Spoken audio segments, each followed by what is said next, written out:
everybody, and welcome to From the Mezzanine. From the Mezzanine is the Broadway podcast for the Broadway fans, where we talk about Broadway grosses, Broadway news, and let's be honest, all of the Broadway tea and gossip that happens week to week in the Broadway stratosphere. I am your host, and here is my Broadway bestie, Bryn. She is joining me actually in my apartment. Bryn, hi, my queen. Hi. Welcome. Thank you for having me.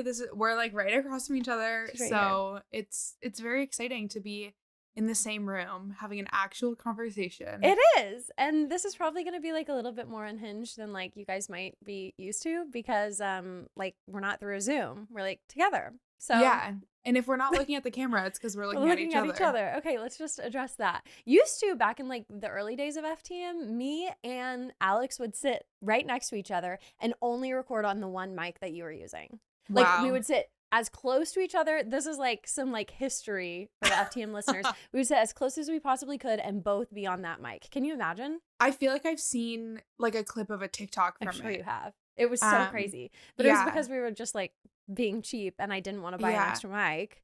Now we have two mics, two tripods. Because we're upgraded. And guess what, guys? I gave y'all a little bit of a teaser last week about some big things happening in FTM, i.e. like big things are happening all the time. Now we have two mics. Like we're moving up in the world. But guess what? If I get 100 subscribers on YouTube, which you guys are really working towards, and I appreciate it, 100 subscribers, I have a big announcement. And I'll be honest, like the more time it takes us to get to 100 subscribers, like I'm not necessarily mad about because I've got a lot of prep that I need to do behind the scenes before this goes live.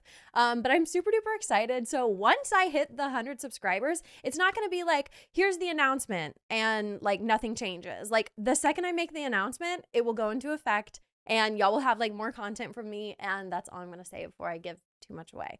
But I'm super hyped. Bryn knows the big secret. I thought you were about to reveal what it is. No, to, like, I haven't hit entice 100 yet. to get to 100. No, But I get it.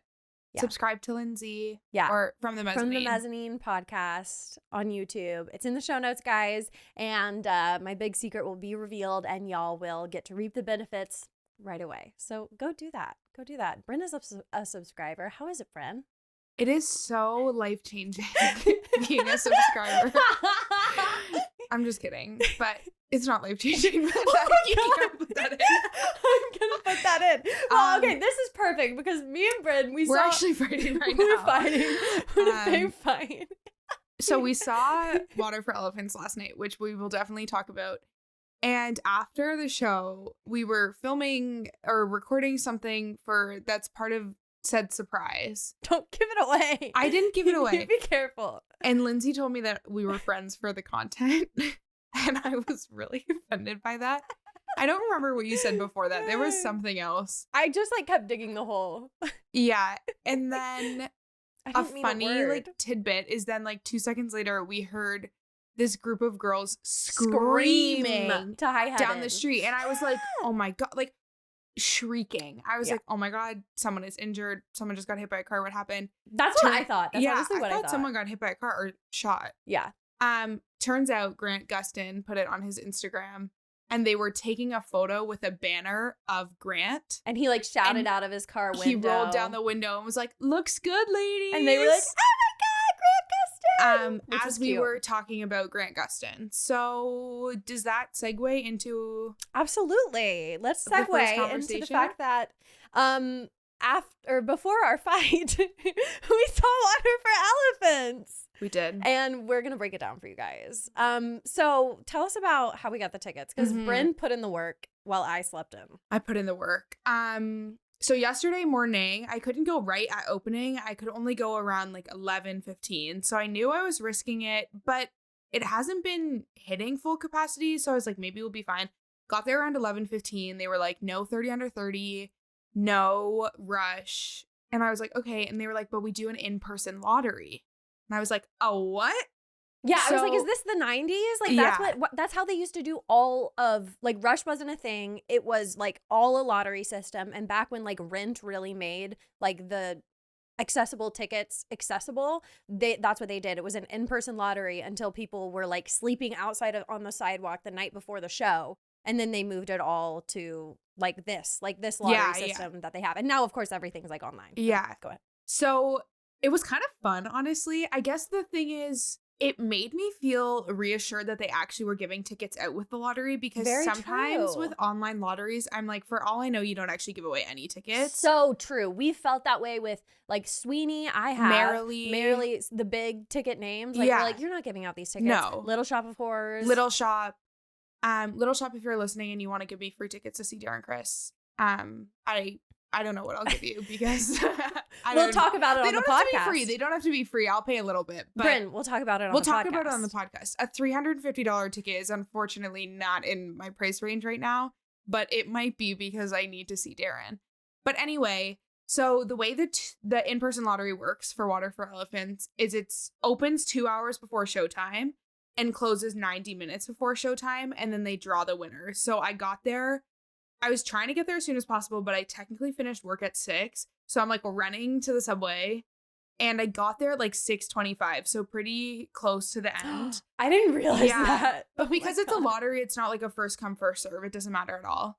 So I like enter, you get a little raffle ticket, and they put one in the bin and you hold one. And then when it was time, they called us all in. It was honestly so cute. They were like so happy to be doing it. They were like, you have to react so excited when it happens, and you have to not be jealous of other people. And like, wow. It was really, they like gave y'all a pep talk. There was like a little pep talk. It was really sweet, honestly. And so I was like really nervous because I don't like reacting in front of people. I don't know. Wait, they wanted you to like be like, yay! Yeah, they did. I guess they were like, it makes the person next to you less likely to punch you. I think they were joking. Oh, But that's so funny. it was funny. A lot of people who were there, What? because you can buy one or two. So a lot of people who were there were clearly like with the person they were going to go with. So if one of them won, then the other person wouldn't have needed to win. It was just they had like double the entries. But I was there myself because Lindsay was working. And I was like, okay, we'll see. The first person wins. She screamed so loud. I think she said her professor was in the show. Oh, wow. So she was really excited. And then the second person won. I think I was the third or fourth person to win. And I honestly was so like blacked out. I was like, I don't even care where the tickets are. Like, I have to buy them at this point. I can't go up and be like, where are they? Yeah. And then not buy them when there's people who are like disappointed for not winning. But they were side front mezzanine. So we were like second row of the mezzanine on pretty much the very far side. So they definitely were marked partial view. And I think they were partial view. Absolutely. We missed like the back left of the stage, I would say. We could see most everything, but there were a few scenes that were just completely lost. Yeah, I don't think we missed anything that was like crucial. A spectacle or life-changing. No. It just sucks when you're like somebody is talking and you're like leaning over. To try and there were times that we were like leaning into each other. But whatever, it was a cheaper ticket, so that's yeah. what you get. And the people behind us were talking about how they got the 30 for 30.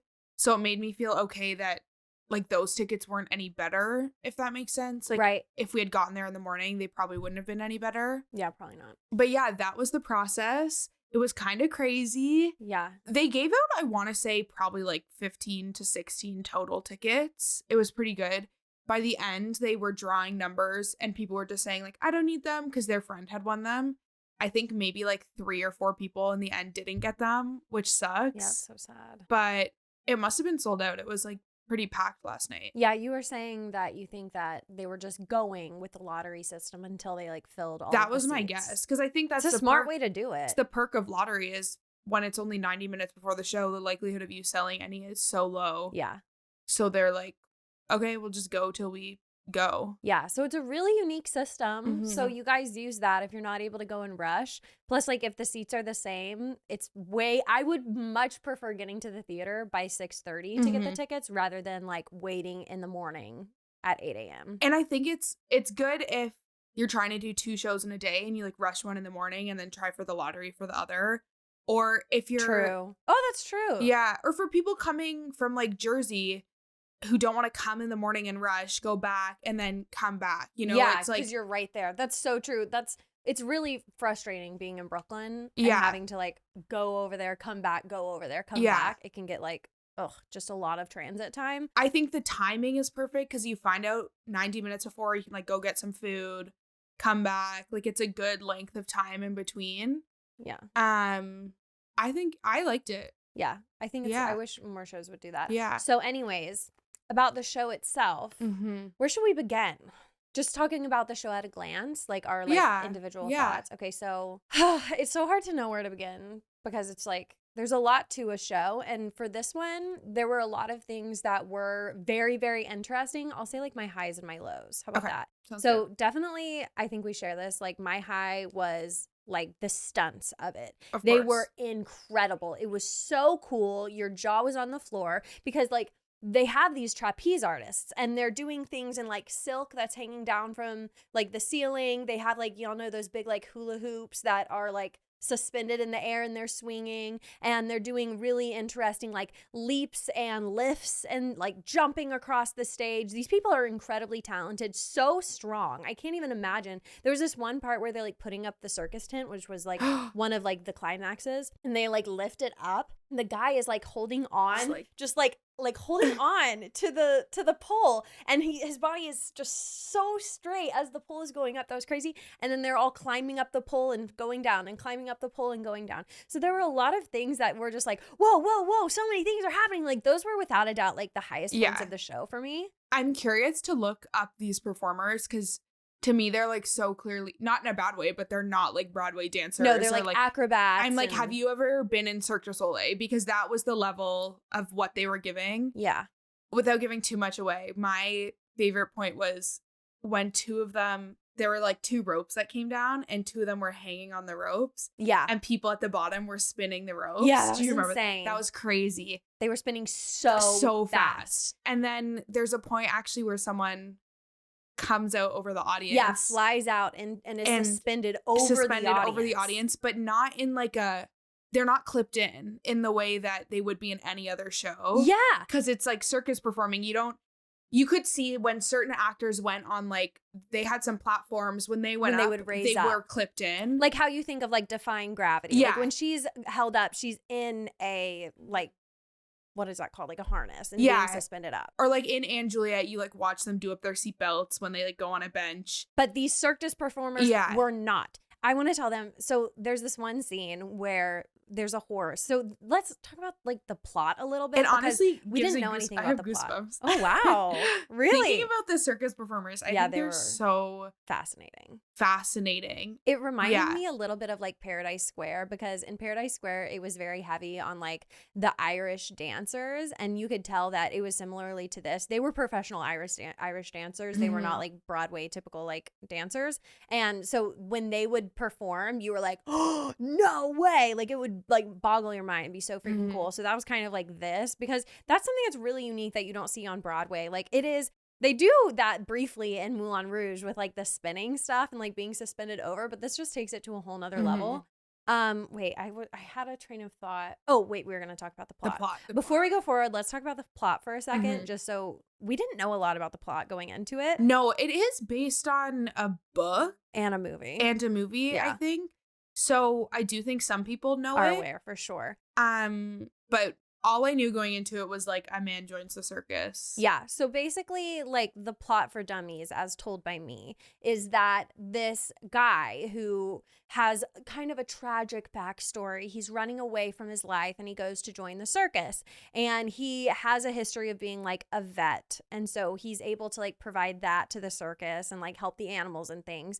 Meanwhile, he falls in love with Marlena, but what's her skill, her circus act? What was the name? A rider? They kept saying like rider. They had a name for it. Anyway, she was like, she worked with the animals. So he is figuring out that the circus doesn't have like good animal practices. And that was another really great thing we'll talk about more later. Like the way that they did the animals, like they were all like puppets. So that was really fascinating. Anyways, they fall in love, but she's married to the ringleader. And he's awful. He's like the evil guy of the show. And so that's kind of like the basic plot, right? Anything I missed? No, there's not much else to explain without giving anything away. Yeah. And then you have a few like side characters who are part of traveling with the circus. Yes. As well. That were like some of the better characters of the show for sure. So with that being said, like the horse, they do like all of, it's very minimalistic puppeteering. I haven't seen The Lion King, but it's not like quite to that scale, I would say. It's kind of more like mystical, and like the horse, it's just like a horse head, and then it's got like these like tulle ribbons, and It's the like guy silks. is silks. Yeah. And there's this dancer who's like, you know, puppeteering the horse, and he then like goes up into the silks and he soars over the crowd, and at one point the silk is only holding on to his head, guys. So no other way is he being like held in. It is like around his neck. There were things like that I was like, oh my God, ow. Crazy. Like, but obviously they're professionals and they know Yeah. what they're doing. So it's really beautiful. It was really nice. And it was like a different form of dance that I haven't seen before. I've never seen Cirque du Soleil. Oh, I love Cirque du Soleil. I think I would love it. We'll have to go sometime. It's so fun. That would be fun. I love Cirque du Soleil. But it was interesting because I noticed that in the first 2 rows of the orchestra, in like row A and B, they removed a bunch of seats on the aisle. So the aisle of A and B is probably like 5 or 6 seats in compared to like C and D and all the rows back. And we confirmed at the stage door it's because of safety, because when he flies out, it's not really for the dancer's safety. It's for the audience's safety, because if he were to fall, they must have mapped out the trajectory that at least then he wouldn't fall on an audience member. Right. Yeah, that was crazy. So anyways, those were like the highs of the show. For sure. Definitely like the stunts, the choreography, and some of those side characters. The story, in my opinion, wasn't like incredibly compelling. I thought the first act was like amazing. I was like, I'm loving it. And then I thought the second act, usually the second act is where you have like your heavy hitters and it wraps up the storyline and you have like the biggest climax. And anyways, usually the second act always like outplays the first act, but I did not feel like that was the case with this show. Yeah, I was pretty neutral at intermission and I was pretty neutral at the end. Like, the circus performances were amazing. They like gave me goosebumps. I was sitting on the edge of my seats. There were points that me and Lindsay like grabbed each other because we were just like, holy cow. And I am really glad I saw it for that. Also, I love Grant Gustin. So Grant Gustin is the leading male. If you don't know who he is probably most known for The Flash, the TV series. He played The Flash. I know him from Glee. He was Sebastian Smythe in Glee. So like an evil warbler, Dalton Academy. I can't take like the term warbler seriously. I know. Where does that come from? Why is it warbler? I think it's a bird. Aren't warblers a bird? Yes. And that's why I can't like, but why? Because it sings? Because they sing, probably. Okay. I guess that makes sense. Anyway, so in Grant the show, Gustin, who is the lead, was an evil warbler. He was an evil warbler who like tried to get Darren Criss, aka Blaine, to cheat on Kurt, aka Chris Colfer. But anyway, so I was really excited to see him. I also love Izzy McCalla, who is the female lead, and she recently finished in Shucked. She took over as the lead of Shucked, I think like around last July, when the original lead left, and she was amazing in Shucked. I liked her more in Shucked than in this. We talked about this, like, she didn't shine in this Yeah. role. She did as much as she could. Like, there wasn't anything about her performance that I think, like, she could have done better. She was very good at what she did. But her character just wasn't, like, it wasn't giving. She didn't have any big actress. songs. Like, her voice, like, she can belt. That woman can belt. And she didn't get the chance to do that at all. It was very, like, soft music. Yeah. Like, there wasn't any, like, really powerful songs. It felt like there's, like, this moment when, obviously, like, the affair is happening between them two. And it felt like that was supposed to be her big song, but it was just so underplayed. Yeah. A lot of them, some of the songs were better, and then some were just, like, this could have been cut. Quite a few, I felt like this wasn't necessary. Yeah. It was just, it went back and forth a lot. I found it very disjointed. Like, it went from this fun, playful show that I'm like, bring your kids, it's so cool, to like, what the heck is happening? And I don't want to give too much away, but there's one scene, I'm not going to give it away, but if you've ever watched Dance Moms, there's one scene in the second act of the show that was giving the dance The Last Text from Dance Moms. That's so niche. If you know, you know.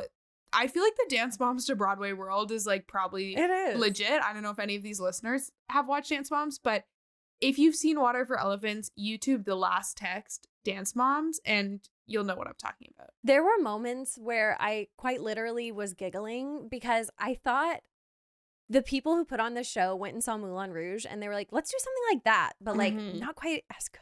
Like, I'm Yeah. sorry, but that's what I felt like. No. There was a moment that was so reminiscent of Bad Romance. And then the general storyline, the fact that, like, it's a love that can't be because she's with another man who, like, runs the show. Like, that is the same story as Moulin Rouge. It's like she can't leave him, but he's awful, but she's, like, having an affair. It was so mirrored to Moulin Rouge. And, like, it just felt like they copied it but didn't do it as well. Yikes. I feel like now that we're talking it out, we're realizing how much we, like, truly do not like it. Yeah.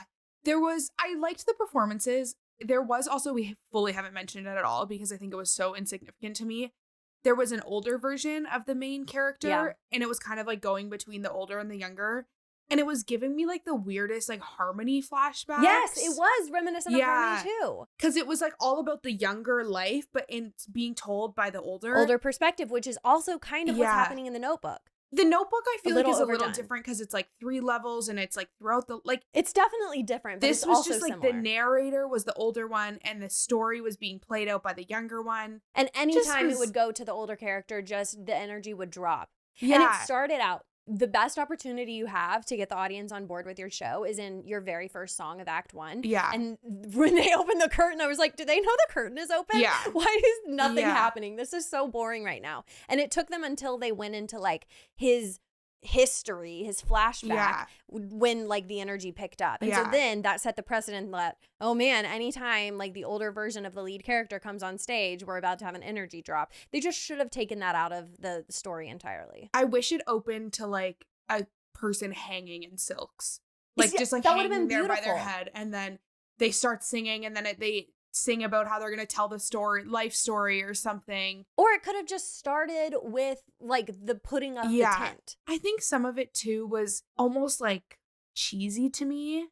Like, there were scenes where they were, like, running and they were, like, running on the spot, and it was just, like, kind of weird. I think touch. Also, like, a big thing that we both hated, or not hated, I hated it, I'm not going to speak for you, but really didn't like was the set. There was, like, nothing, like, there were props, but it didn't feel like there was a set. Like, there were moving pieces that came in and out, but you could see where the stage ended and the back started, and you could, like, really, maybe our view was also not great because we could really see into one of the wings, but there was no, like, back setting. The only time the set was interesting was when the circus began and they, like, put up the tent and then they had, like, flashing lights and stuff. Other than that, it was, like, super duper minimalistic, other than, like, a digital screen in the back, which just takes away, like, any interestingness. And talking, like, in a, like, vaguer perspective, now that I've seen The Notebook and Water for Elephants, I really feel we have so many musicals coming to Broadway.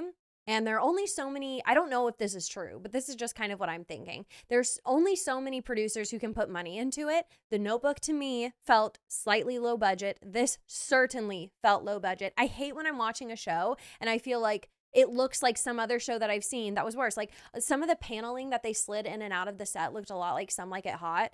And I feel like this wasn't ready for Broadway. They should have upped the budget. It should not have come. If it was going to be done, it could have been done better, played up the circus acts. I just don't understand, and it makes me worried about this upcoming season with so many shows coming. And now that I've seen 2 shows that were completely underwhelming, I'm worried.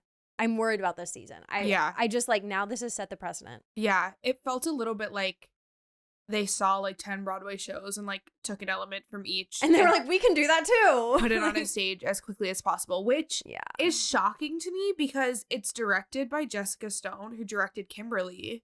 Okay. And I think Kimberly, obviously, we've talked about this, is amazing. Obviously, like, it won Best Musical.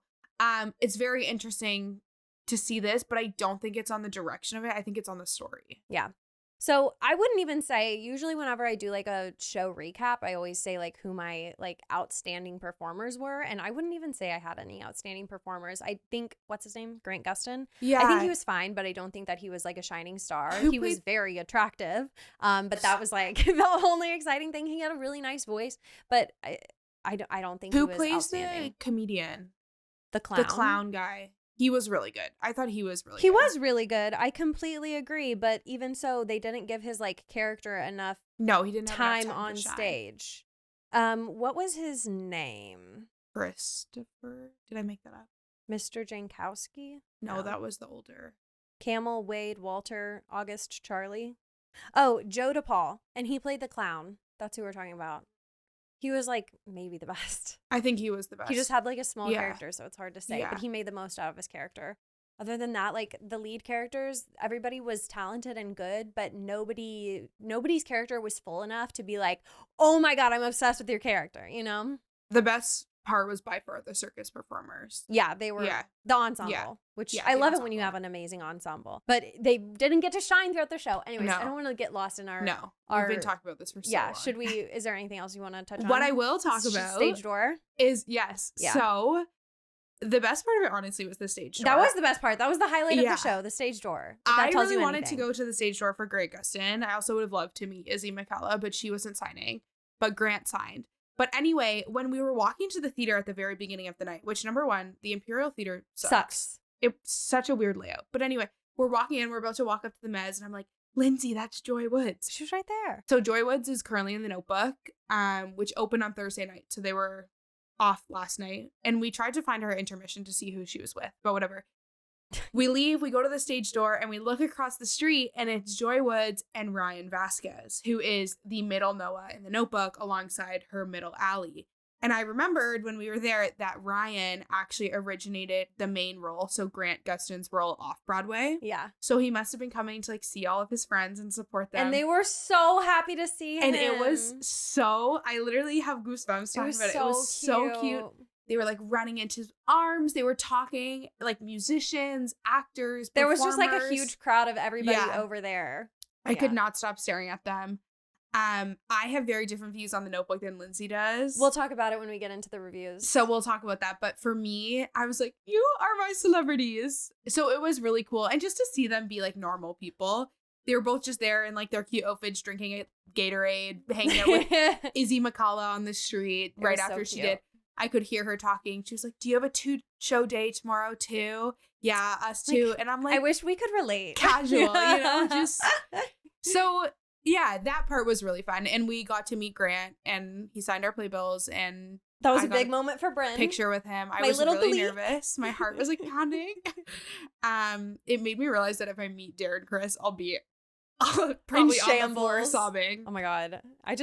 When you go see him, I'll meet you at the stage door. I was gonna say, because I'll happily go see him alone and spend the money, but I don't want a stage door alone. I'll meet you for the stage door. Done. I'll steal a playbill. That would be fun.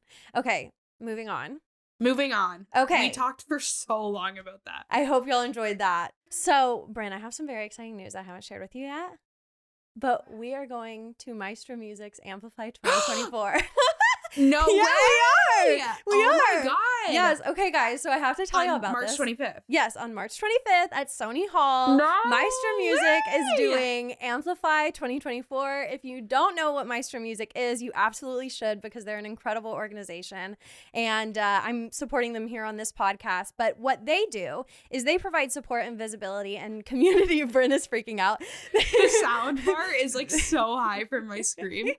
Okay, Maestro Music provides support, visibility, and community to the women and non-binary people who make the music and musical theater industry. They are made up of composers, musical directors, orchestrators, arrangers, copyists, rehearsal pianists, and other musicians who are an underrepresented minority in musical theater. Now I'm having tears in my eyes. So obviously we want to support them, and we are going to their concert that is happening a week from whenever this is coming out. So on Monday, March 25th at Sony Hall at 8 p.m., they're doing a program called Amplify 2024. And who's hosting it? Bonnie Milligan and Jay Harrison G. Yes, but also in attendance, I'm super hyped because Santino Fontana is going to be there, and I've never seen him before, but I'm obsessed with him because he was in Crazy Ex-Girlfriend, and I loved his character. Frozen, of course, he was Hans. Yeah, but you haven't seen Crazy Ex-Girlfriend, but you need to watch it in preparation for this. Please. Okay, I will. Please. I don't know what it's on, but I'm sure some of my listeners have watched it because it's like every musical theater person's like favorite show. And guess who else? And guess who else? Our Broadway boyfriend, Liam Pierce.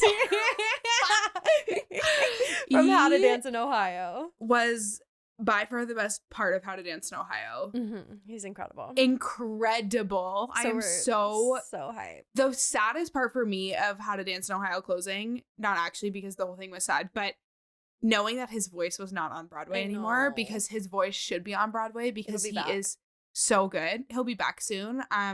Hadestown casting, he should be the next Orpheus once Jordan Fisher leaves. But anyway, I'm so excited to hear his voice again. Yeah, we're gonna get to go. Okay, Oh so my God, that's also so Joy exciting. Woods and Jordan Tyson from The Notebook are gonna be there. I forgot about that. Yeah, and Mary-Kate Morrissey, who is the new Oh Elphaba. my God. Yes, it's quite a stacked lineup. That guys. is iconic. So head to the show notes. You can find the link where you can buy tickets down there. We will be there. You can meet Obviously, Lindsay. we're really excited. I'll be there. Bryn will be there. Yeah. I'm super hyped. Oh my God, that's 8 so p.m. exciting. Monday. That's so exciting. March 25th. All right. Woohoo. Thank you for the good news. You're welcome. You know what other good news we got this week that I'm personally really excited about? Ben Platt's new album is Take your coming moment. out, I think on May 31st. But the first song just came out on Thursday night. It's pretty good. I like it. It's all about his love with Noah Galvin. Oh. A really funny thing, I saw this TikTok and it was like a cute video of them at an award show. And someone commented, they were like, two things. One said, who was going to tell me Ben Platt was queer? I'm like, have honey, you ever listened to any of his music? It's like, it's have all you written ever, in the music. Are you a Ben Platt fan if you don't know that? Are you serious? Yeah. And then the Very second comment was, I recognize that guy from The Good Doctor. And who's the other one? Was he in Pitch Perfect? I go, that is Ben Platt and Noah Galvin. Okay, that is not the guy from The Good Doctor and the guy from Pitch Perfect. That is Ben Platt, recording artist, Broadway actor, TV and film extraordinaire, and Noah Galvin, who's also been on Broadway, who is also a TV actor extraordinaire. Not the guy from The Good Doctor and Pitch Perfect. Oh, man. Ben Platt in Pitch Perfect was everything, though. I know. I can't. I can't talk about it anyway. He's everything to me. Yeah, we know. Mm-hmm. We're well aware. Mm-hmm. Yeah, I'm super hyped. I love his music. Except his last album, I wasn't quite so into. Reverie. I loved it. I'm hoping he goes on tour so we can sure go see will. him. Oh, I would love to. I haven't ever. I Have hope ever he been goes to a back to concert? Radio City. No, the only time I've ever heard him sing was Parade. Yeah. I saw him 3 times in Parade and then I went to his concert. But his concert was the first time I had seen him. Like, the concert was pre-Parade. Well, I could talk about the first time I would have seen him when my sisters who listen to this podcast went and saw him without me and didn't invite me. And now that lives out on the podcast, guys. It's actually funny. I still am not over it. I've already heard this story. I'm not over it. And I'll never be over it. But they said once I saw him in Yeah. Parade, I had to be over it because we were even. So I guess that's fair. That's fair. It is. Whatever. Seeing him on a stage, like, I loved his concert, and if he goes on tour again, I will automatically go. And I could see Noah in the sound booth dancing, and it was so cute. So cute. I'm obsessed with him. And it was like the day after Ben's birthday, so it was really cute. But I will say, hearing him in a Broadway theater his voice is very musical theater. No, it isn't over. I love that song. No, it's just begun. That was my second most listened to song on Spotify in 2023. Period. Okay, let's head on into our Broadway grosses. Ka-ching! Okay, our number one is gonna surprise you. Really? What do you think it is? Is it Wicked? It's Wicked! Because what week does this end in? This is the week ending in March 10th. So it's the new cast. It was the New cast, It was the new baby. cast first full week. And I know a lot of people were very excited about Donna McKenney. I think she was maybe in the original Wicked cast and has I come don't back. recognize her at all. Mm-hmm. Okay, well, very, very exciting. They kind of are ahead by a landslide. Number 2 is Hamilton. We still haven't heard Lion King. Where is it? It's at number 3. Number 3 is Lion King. Bye! Bye, Lion King. Keep moving down. I'll never get invited to see Lion King. And if you did, you probably wouldn't go. Be true. Okay, 4th is Merrily. Sweeney is 5. Wow, so it's come back Rouge up. is now 6. Yes, it has gone back up, but they're like neck and neck. It's a matter of let's do some math. $8,000 between the two. So they're like completely neck That's and like neck. literally negligible. Yeah. MJ the Musical is 7. Aladdin is 8. Harry Potter is 9. And Enemy of the People is 10. So we have the play in number 10 again, which is fantastic because plays never make it that high. But way to go, It's been at Enemy like of the People. 100%, hasn't it? It is at 102.73% capacity. I think, what size is that theater? Do you know? Does it say on your list? I mean, it says for like the full week, they had like just under 7,000 people. It's about 1,000 a show, probably. Yeah, so so it's not a huge like theater, pretty so they're small. making a Their lot of money. ticket prices are really high because I mean it's Yeah. a fully celebrity cast. The cast is crazy. Yes. Anyways, right below that is Hadestown, which is good. Hadestown was in the top 10 last week, and so I've just been really shocked to see how they're doing. Let's see where the Notebook is, even though it's still in previews. Okay, they're probably at like 16, and then Water for Elephants is right behind them. So that's not great, but that's not bad. The Notebook is at 100% though, and Water for Elephants is at 92%. Yeah. I was just going to say the Notebook theater is pretty small. So I think the capacity is a better way to gauge how it's doing than like the rankings, because if it's selling out every show, it's doing well. It's like Kimberly. When Kimberly was doing well, they still were making a lot of money because the seats, like the Gershwin where Wicked is like 1,800 versus Kimberly is like 650. Yeah, for sure. You know? Ask me what the capacity for A Beautiful Noise is. I think I looked at it. Is it like 56? 53. That's bad. That's like when you go and sit in a theater and you're like uncomfy. You're like, oh my God. That's like when why I is saw nobody here? Days of Wine and Roses. Yeah, they're at 56%. That's like how it was whenever I went and saw POTUS. It was empty. It was empty. Really? Yeah, it was empty. That's shocking. When I saw POTUS, we were in the front row. So maybe you didn't notice. So I don't think I really That's noticed. amazing that you were in the front row. Oh my God, it was amazing. We weren't. We were in the balcony. We were like kind of far back, but there was like nobody up there. Yeah, we were Literally front row. Nobody. Okay, let's head on into our Broadway news, folks. So we're going to kick it off with some like slightly unfortunate news that the Notebook opened this week to less than rave reviews. When I am looking at the reviews, I like to use Broadway World because they just like give you a huge list of all of the reviews, all of the critics, and they like either do a thumbs up, a medium thumb, or a thumbs down. And so to give you an idea of what they were saying, the Notebook got 4 thumbs downs, 12 like in the middle, and then 4 thumbs ups. So it was definitely not rave reviews by any stretch. And the ones that I really dived into and that I always read the New York Times and Variety, because they just have really good like theater sections. And I know people are like, meh, New York Times, because a lot of people don't like Jesse Green, but also like I like his writing style. He's pretty interesting. So I have written down some of the highlights of each of their reviews. So y'all don't have to go and read the long, sad reviews, but I will say both of these critics did not like it. Jesse Green did not like it. Like he was really against it. Really. He's really hard to please. He is really hard to please. Really hard to please. But when it's just a lot of times he'll give credit where credit is due though. And this was like so minimal. The one thing that he said that he liked was the lighting design. And then he also said Marianne Plunkett, the one who played Older Ally. Is Plunkett right? Yeah. The one who played the older Ally, yes. He said, quote, "Her locked down Ally banging frantically on the doors of her memory is an unexpected, terrifying character to meet in an otherwise bland musical." So he kind of gives her like a nod while also like dissing the musical. Yeah.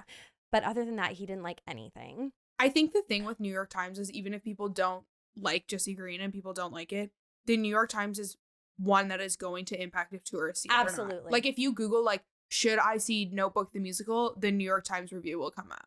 Yeah. 100%. More than like anything else. Yeah, just because it's like one of the biggest. So Frank Rizzo with Variety, I thought this was kind of spot on in my opinion. And like Bryn mentioned, we have differing opinions on the Notebook. I felt very seen by these negative reviews because I really did not feel for this show. And he put it this way. He called it, quote, Hallmark movie of a musical. And I just feel like that's it. Like it was just kind of surface level, no real emotion, and it just felt very cheesy at times to me. Brenda's gonna kill me. No real emotion? I didn't feel it. And I was scared to say that, Bryn, because everybody around me was crying and sniffling, and I was like, I must be a psychopath.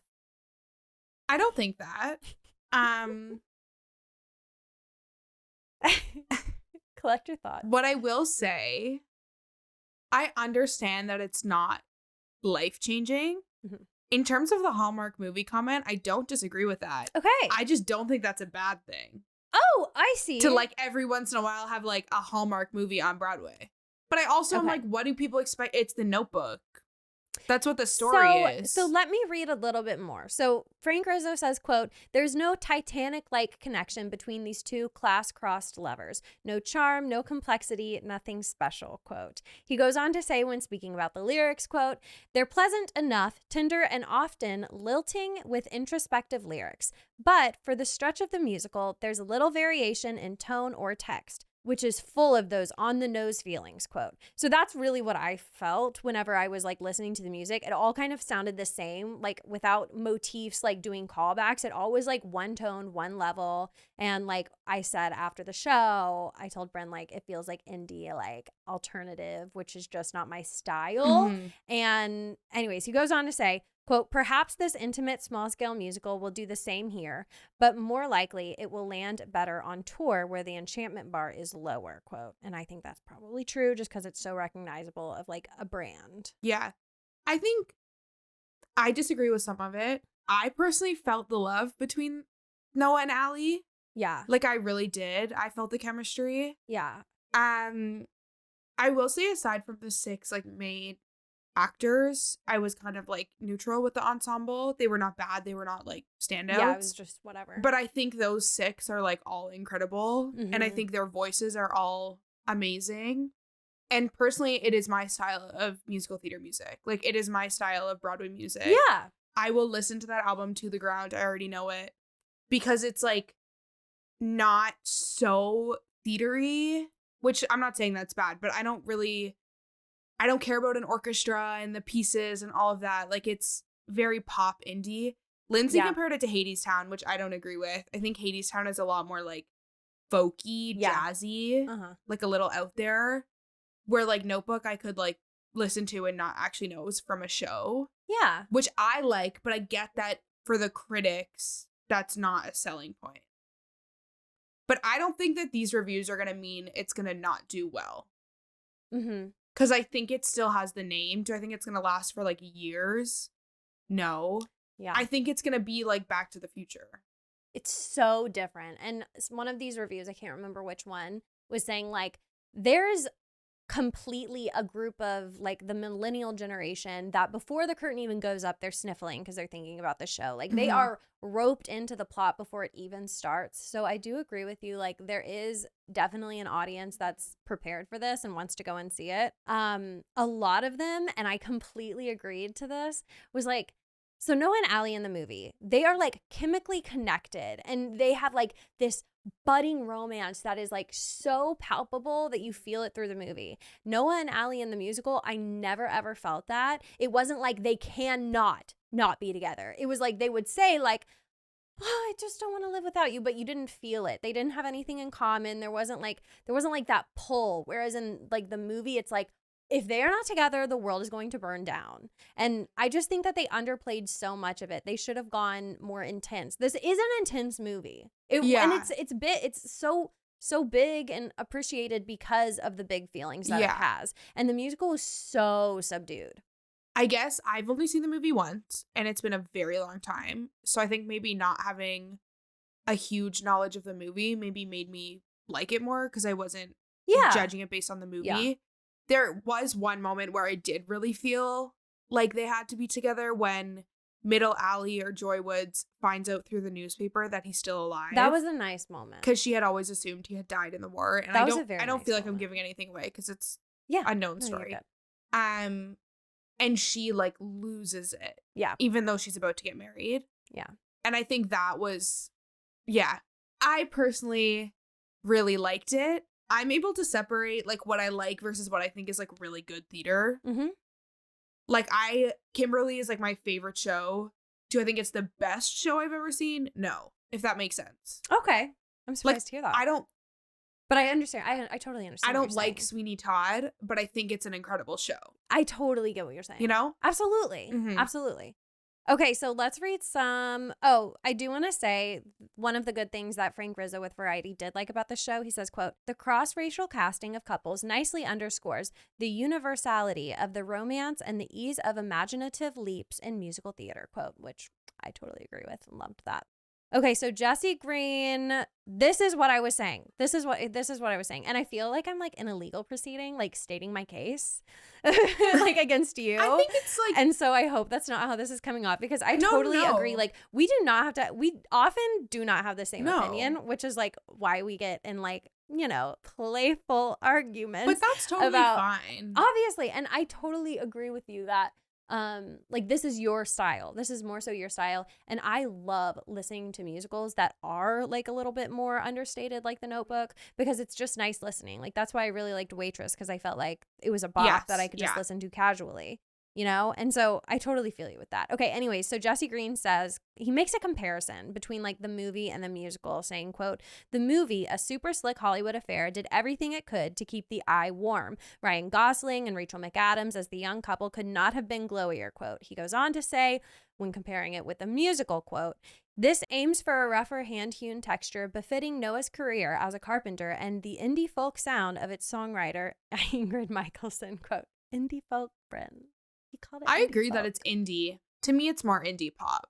Okay. I did read somebody did call it that too. Yeah. So that's fine. But also only one song is out and I don't remember all of it. So maybe it's more folky than I remember. I guess maybe folk is not the right word for Hadestown. Hadestown is like mythical. It is. But that's not like how would you that's describe not a the music? genre.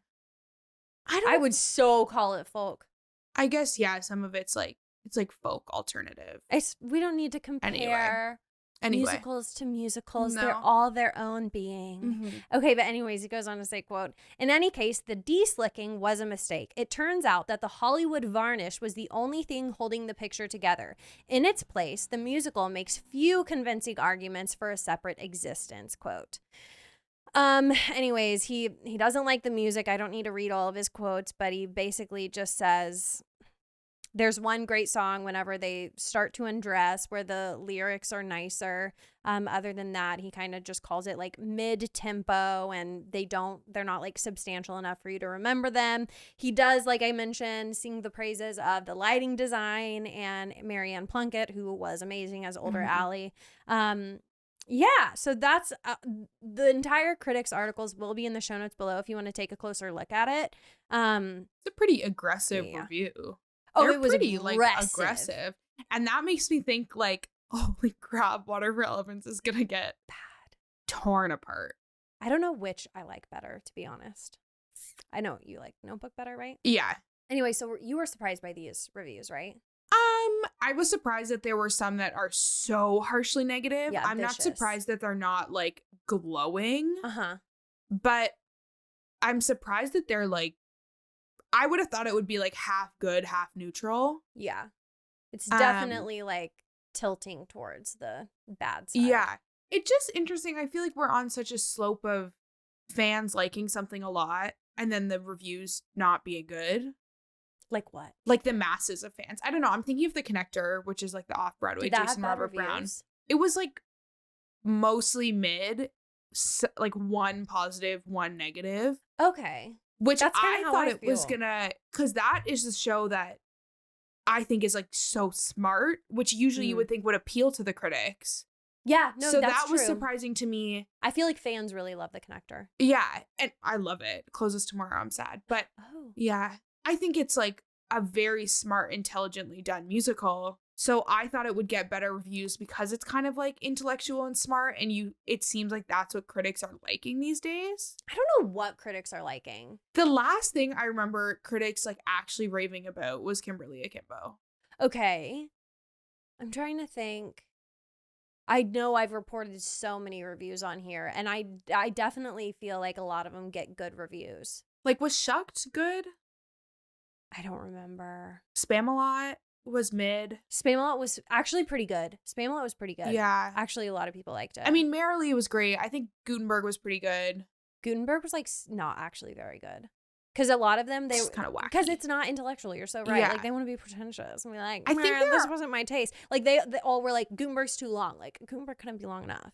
That's just Gutenberg could have been one act, but we won't talk about that anymore. Also, when is your cast album coming out, Gutenberg? I feel like it's been a really long time. every day that passes, I get more and more depressed. Yeah. So can we please make it happen?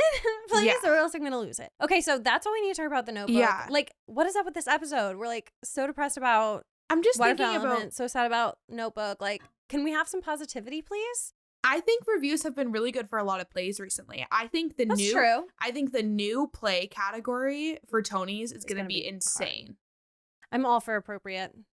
Appropriate but Stereophonic is so good. Jaja's African hair braiding was unreal. They're all new plays. The Mary Jane, which is the Rachel McAdams ones, is a new play.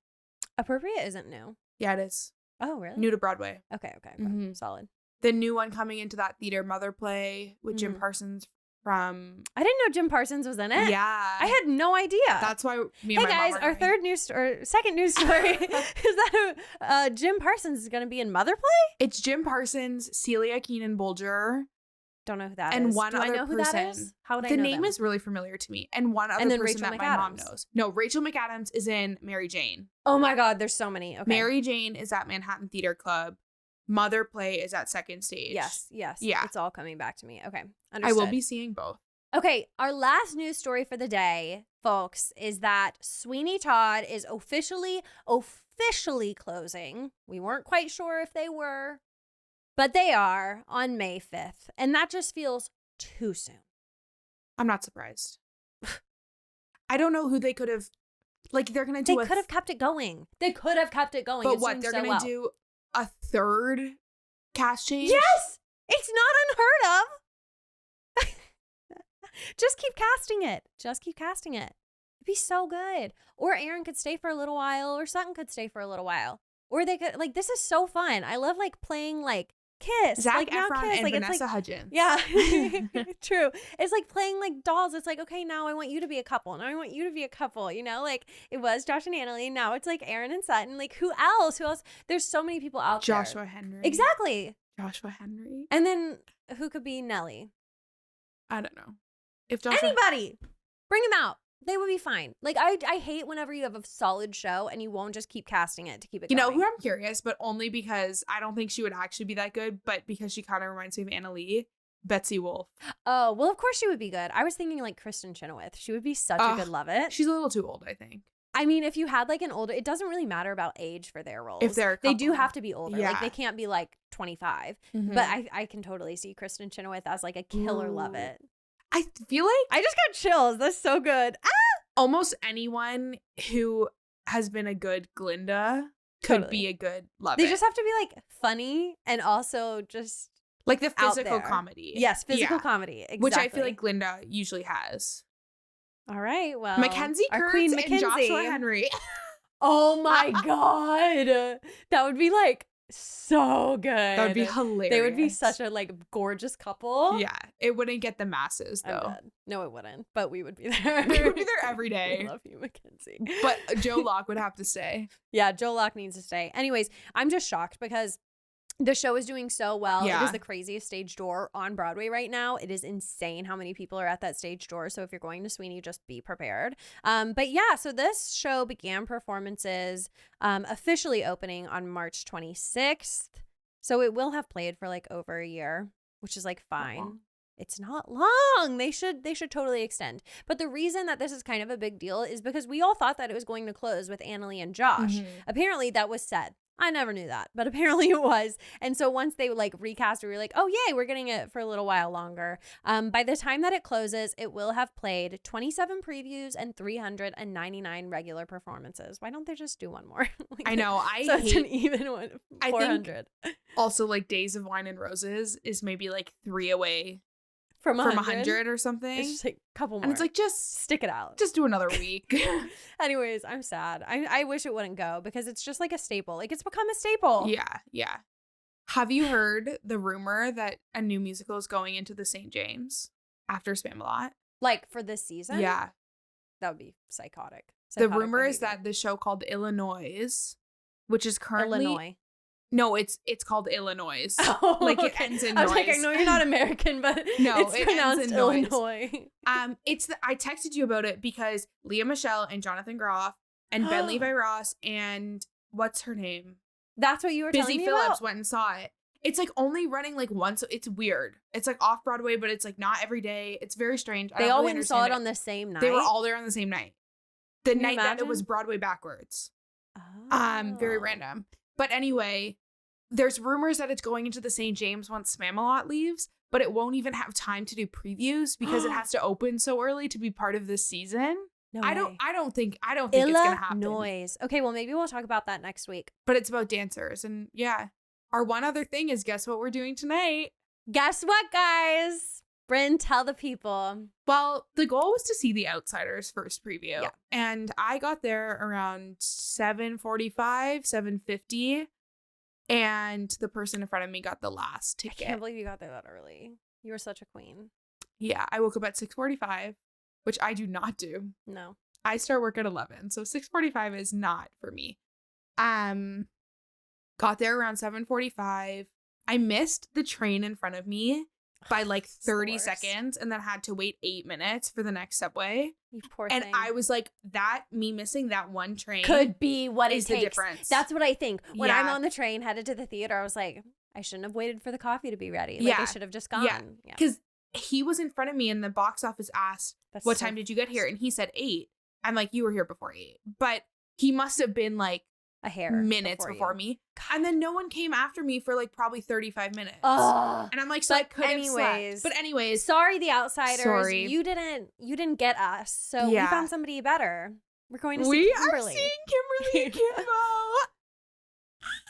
Kimbo. Lindsay knows that this is the one show that she cannot tell me if she doesn't like it. Okay.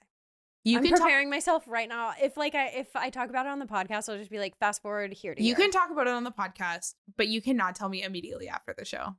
Okay. I have hope. I don't think I'm gonna dislike it. Don't get me wrong. Like, I'm going into it like excited and like I think I'll like it, especially Lindsay since just you likes love a it. spectacle. I have a hard time keeping my opinions inside. That's why I have a podcast. Yeah, because you like a spectacle. I do, but like I don't know what to expect, so I really don't. I don't know. It's always been like, what is going on at Kimberly? Like, I don't get the story. But it's Lindsay's very first time. So exciting. Bryn's very excited. It's my 11th time. And I'm very excited. We're sitting on the opposite side of the orchestra than I've sat like 8 out of the 10 times I've seen it. So I'm very excited. You get a different view. Okay, cool. So we're going to go see that tonight, guys. So we got to sign off.